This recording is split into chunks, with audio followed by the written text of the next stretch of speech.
Continuing with the series, in the fifth preview of the 12-part opponent video series, we're going to talk about a team that is once again favored to win the ACC with an outside shot of winning the whole thing in New Orleans, and that's the 2011 Virginia Tech Hokies. When you look at the Hokies on the field, anytime you have Frank Beamer and Bud Foster on the sidelines, you know you're in for a fight. Well, you start with Virginia Tech's on special teams, which has been for years a Beamer MO, and is also known as Beamer Ball, and this year will be no different. However, they must replace an All-ACC kicker in Chris Hoesley, and Brian Sanders, also an All-ACC as a punter. Sophomore Cody Journell will take care of the place-kicking duties, while the battle for the next punter will come down to 4 players. As for their return game, it is rock solid. They have Darrell Roberts and David Wilson back returning kicks for them. In 2010, Wilson led the ACC in kick returns with 26.5 yards per return and scored 2 touchdowns. As for Roberts, he was 4th in the nation in kick returns 2 years ago, so both will be dangerous back there. When you add Jaron Hoesley to the mix, all he was last season was 2nd in the ACC in punt returns with a 12.6 yard average and scored a touchdown. Now defensively, last year Virginia Tech had a bend but don't break style. They allowed 361 yards a game, but only allowed 20.6 points a game. They did have a weakness on the ground, and that was on the ground. They allowed 156.1 yards per game on the ground. They couldn't stop the run in key spots, especially in the red zone, as they gave up more big plays than Beamer and Bud Foster would have wanted. And you know, in 11, Bud Foster will work with these guys to get that matter fixed. To help fix that problem, they returned 5 starters, but they have to replace 7 starters from last year. 2 of the 5 starters back on defense are linebackers Bruce Taylor and, of course, Hoesley. And they will be the leaders on defense, too. Now, guys are going to have to step up for them in 2011 are sophomores James Gale, linebacker Tariq Edwards, cornerback Kyle Fuller, and rover Anton Exum. They are all very, very talented, but they're very raw. And this is where Foster comes into play here. He'll get the most out of the personnel he has and mature those raw talent into all-stars, especially as the season goes on. And by season's end, nobody wants to play Virginia Tech. And not with that defense. And not with Bud Foster on the sideline. Offensively, what Virginia Tech is known for is a tough, physical style of running. Last season was no different.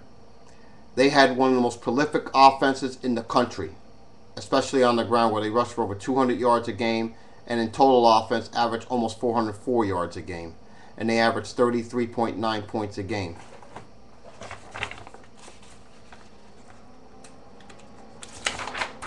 Sorry about that. In 2011, they must find a way for Logan Thomas to step up. You don't replace Tyrod Taylor, especially when you look at Tyrod Taylor's numbers. He had over 3,400 combined passing and rushing yards and 29 total touchdowns and only 5 interceptions. So Taylor knew how to take care of the ball. Now Thomas only threw 26 passes last year in relief. Okay. Now he's been compared to Terrell Pryor, minus the off the field issues we all know about with Terrell Pryor, and that's for another topic.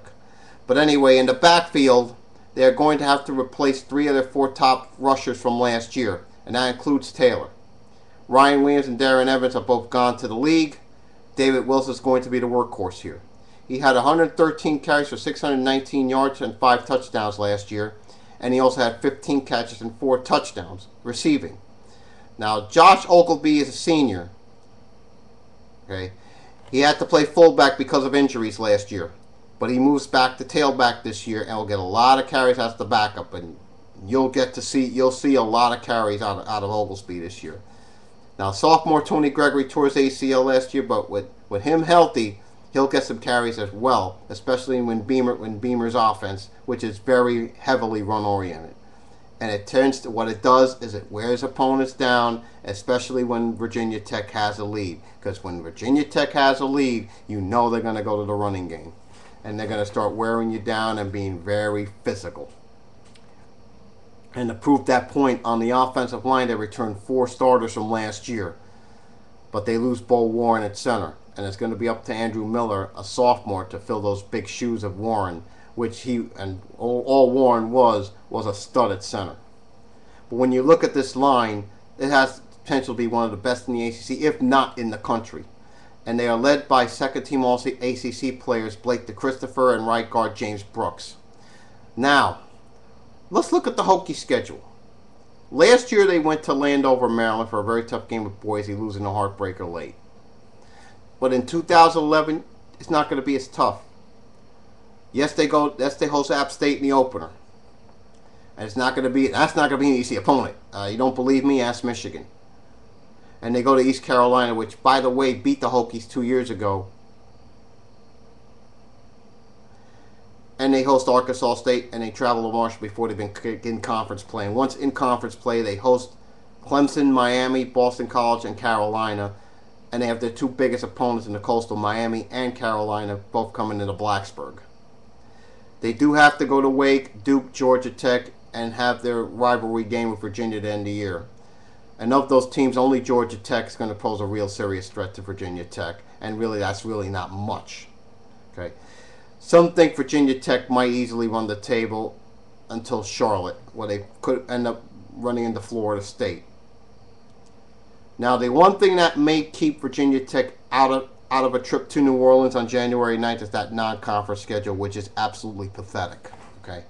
So, if they're 12-0, they might be out. They may not get to the ACC. They might not get to New Orleans if they win the ACC title.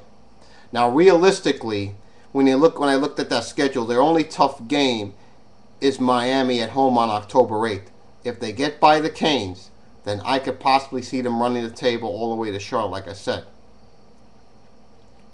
But I don't see them running the table this year. I think the one team that may trip them up is Miami on October 8th.